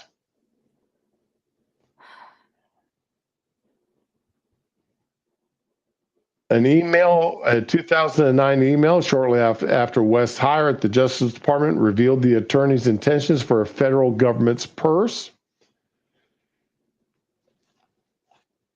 Can you explain to Tony the best way to allocate some money towards an organization of our choosing, as staff were asked? Subsequent payments throughout the Obama administration proved West's willingness to enrich leftist groups and causes. A 2016 settlement with Volkswagen required the automaker to spend billions on a White House electric vehicle initiative that Congress had expressly rejected. The Justice Department's Judgment Fund is accustomed to making settlements which can stretch to millions or billions in near complete secrecy. The policy is enabled by a 1977 act of Congress allowing the Justice Department unlimited discretion to settle lawsuits against the federal government, replacing a previous requirement that the legislature approved any settlement of more than $100,000. Wow. That restriction needs to go back on, that cap.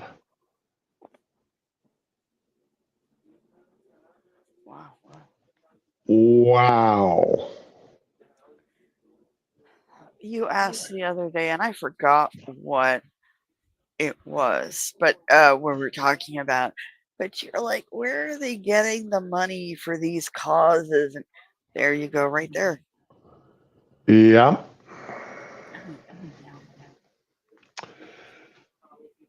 Okay, Ramen. Okay, I'm braced. This is why I wanted you on here. This is the last Oh, thing I'm covering today. yeah. And I wanted you for this because it's your fault. The nightmares I had is your fault. I'm a good girl. I got Yeah, papers to prove it. I'm you're reformed. you're a good girl, you're right? Uh-huh. Mhm. American Girl Oh. releases first doll with hearing loss. Wait, the other ones can hear us? I just thought it was a cute meme. It's not like you had daughters, so I mean it's fine. You can handle it. Now, wait a second though. What are action figures other than dolls for boys? God damn it, I was hoping you wouldn't bring that up.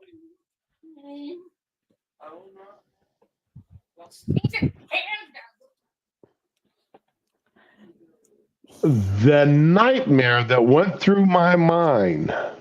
You've never heard of Furby in the middle of the night, have you, sir? Yeah, No, my we daughter's never a Furby. we never had a Furby in this house. They're so We- cute though.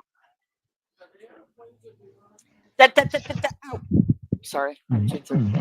This nightmare that you gave me. I don't know what you're talking about, sir. I did it with good intentions. I was spreading awareness.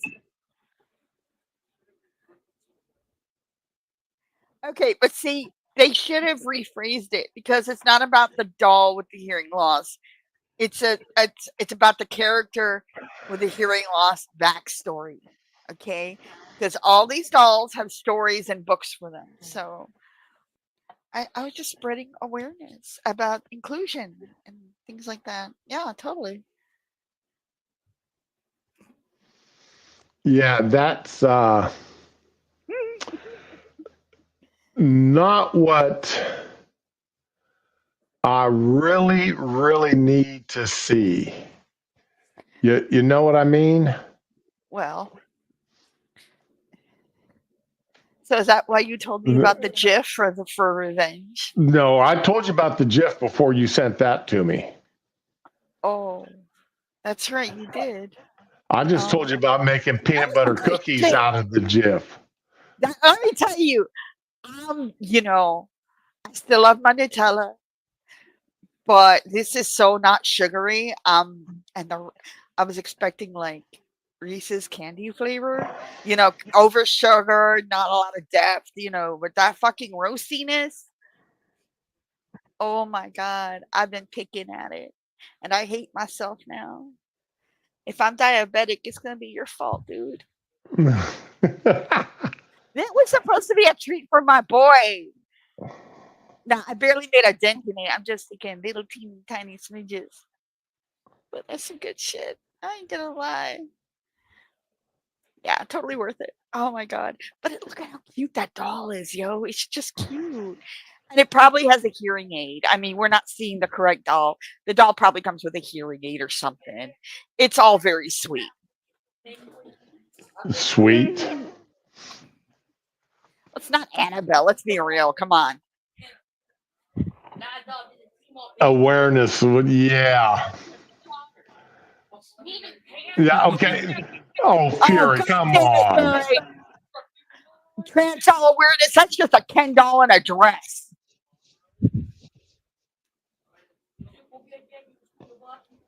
My little sister did that. But everybody's done that. Come on. I Dolls are just Barbie accessories. I have no idea what other girls did when they had their Ken dolls. I just remember my little sister, when you said that, did put her Ken doll in a dress. There you go. See, I never actually had a Ken doll. My friend had a Ken doll, and I put it in a dress. So,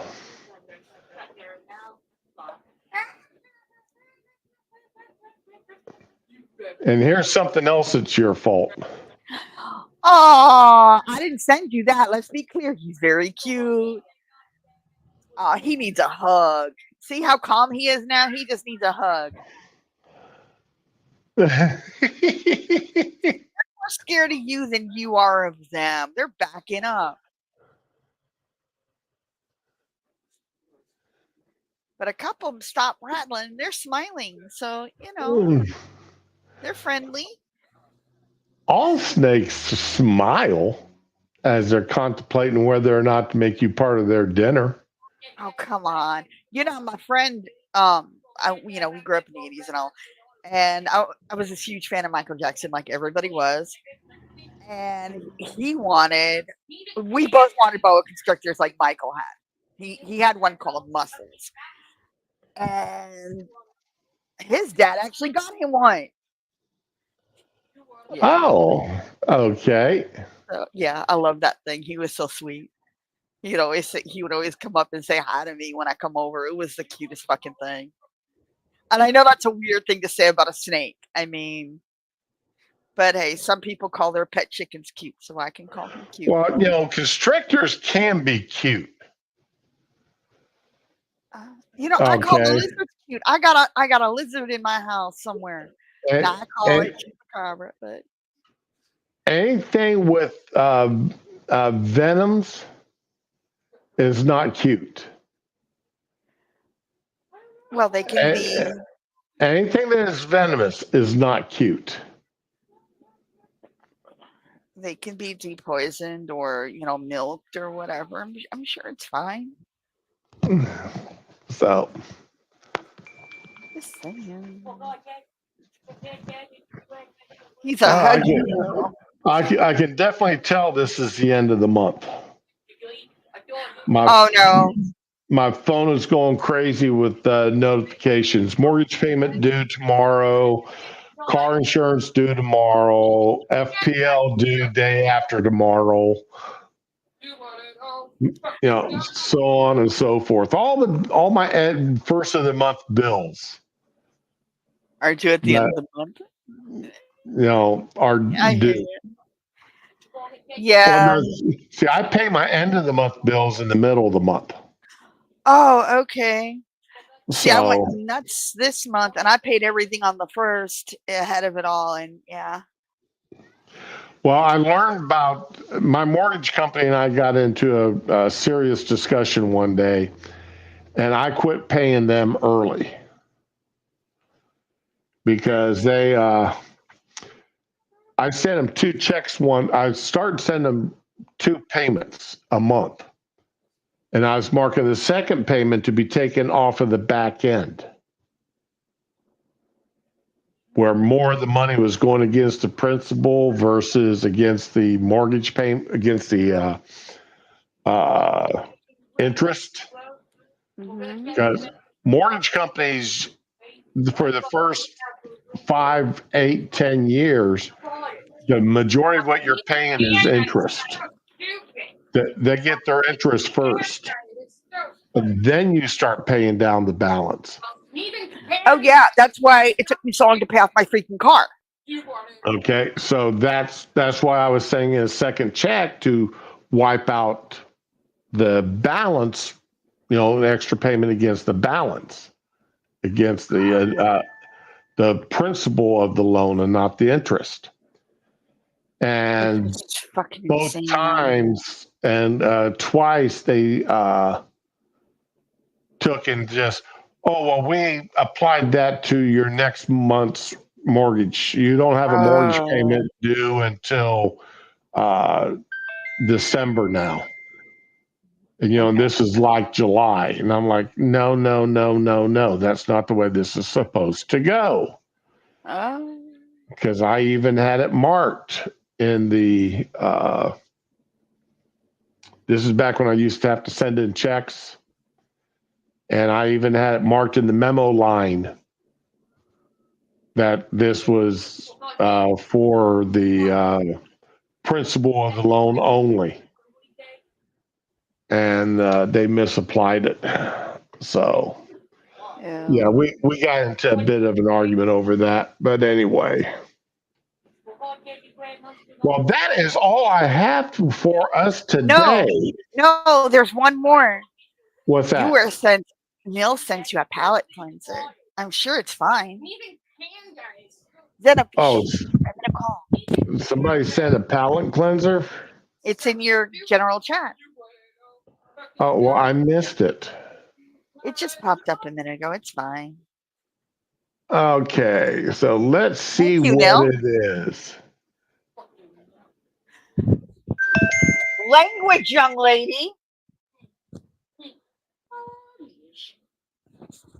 Oh my God, this child.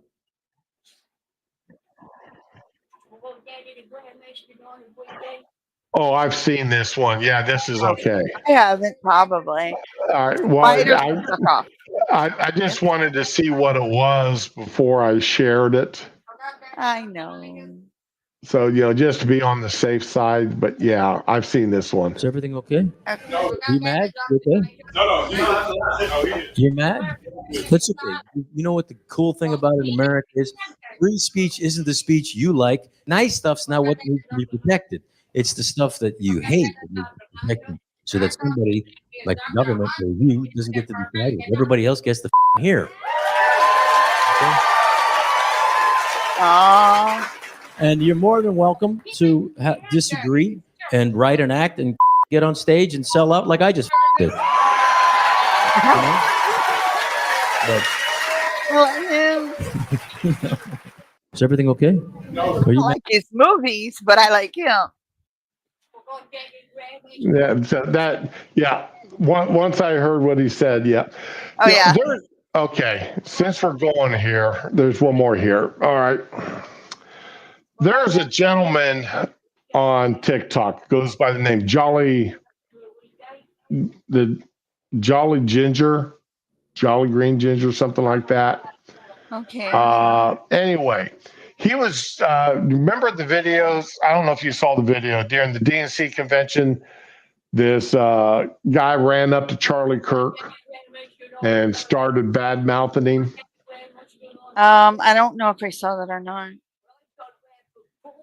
Okay. Might not have. Anyway, this guy is he spent 12 years in the army and he was stationed in Afghanistan Okay. for a short period of time. He was not infantry. He was I could be wrong, but I think it was something like logistics. Okay. Okay, something along this line. And anyway, he said any military or former military voting for Trump is a disgrace to his uniform. Are you fucking kidding me? No. And then he got quite the blowback from that, and he stepped back from that. Well, and previously he'd made comments about people like me that would, make certain that the schools were not pushing certain agendas within the school system. Right. Like I fully advocate for parents that if they see that their schools are pushing things that they should not, that the parents disagree with, to go and talk to the parent schools about it. Right. If you don't want to see a gay pride flag hanging in the classroom, go talk to the school. Tell them you disagree. Right. You want to see that gay pride flag removed. If you see the teacher coming in wearing rainbow clothing every day and talking about their preferred pronouns being something besides he or she, depending upon the gender of which they were born, then go to the school and do that. Well, he made a complaint. He went to the school and he was against parents like me. Okay, saying that. You just wanted your kid to not learn about politics. Right. Well, he found out that his 5-year-old daughter was standing up in the mornings and saying the Pledge of Allegiance. Which is totally appropriate. And he went to school complaining about it, saying that was inappropriate for that to happen. Oh my God. And he goes, asked his daughter. He said, you're having my daughter recite words that she doesn't even understand what they mean. He goes, I asked my daughter, he goes, what does indivisible mean? And she goes, I don't know, Daddy. What does justice mean? I don't know, Daddy. So he goes, see, you're having her recite words and say, and you're indoctrinating my child. Okay, I'm going to stop you for 1 second. Right. A child may not know the actual definition of the word justice, but they do understand the idea. So And I'm going to leave it at that. I made the comment. I made the comment that, and I posted a link to something Okay. that fully explains the Pledge of Allegiance. And it's not new. Right.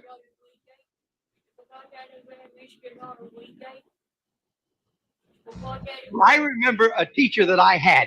Now I went through the 7th grade. I went to the 7th grade. I left home when I was 10 years old because I was hungry. And I used to. This is true. I was what? School in the winter. But I had this one teacher. He was the principal of the Harrison School in Vincennes, Indiana. To me, this was the greatest teacher, a real sage of my time. Anyhow, he had such wisdom, and we were all reciting the Pledge of Allegiance one day. And he walked over, this little old teacher, Mr. Laswell was his name. Mr. Laswell, he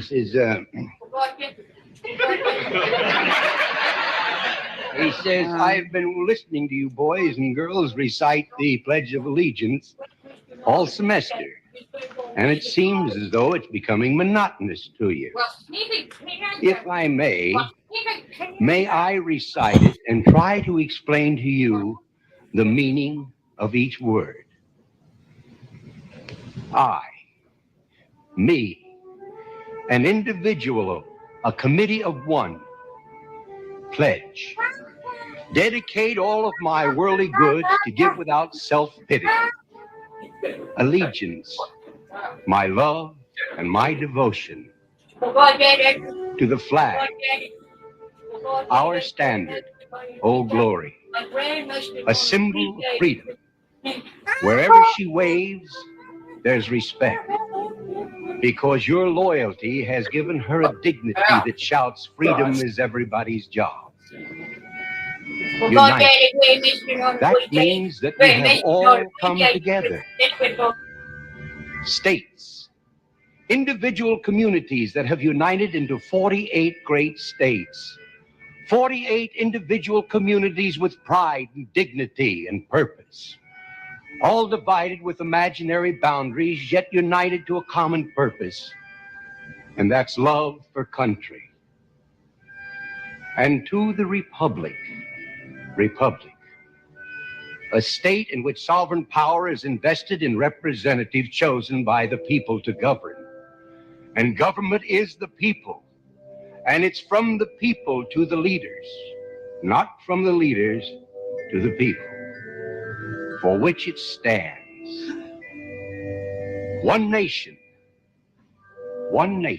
meaning so blessed by God, indivisible, incapable of being divided, with liberty, which is freedom, the right of power to live one's own life without threats, fear, or some sort of retaliation. And justice, the principle or qualities of dealing fairly with others.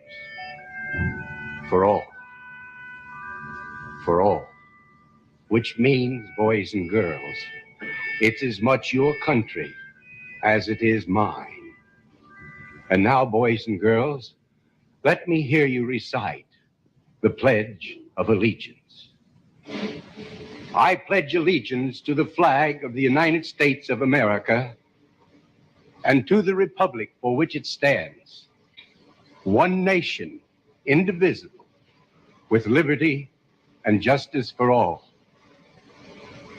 Since I was a small boy, 2 states have been added to our country, and 2 words have been added to the Pledge of Allegiance: under God.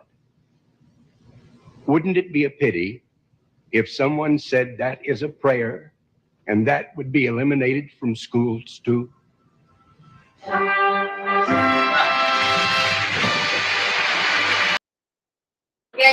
Wow. That was kind of a prophecy right there. You've never seen that before? No.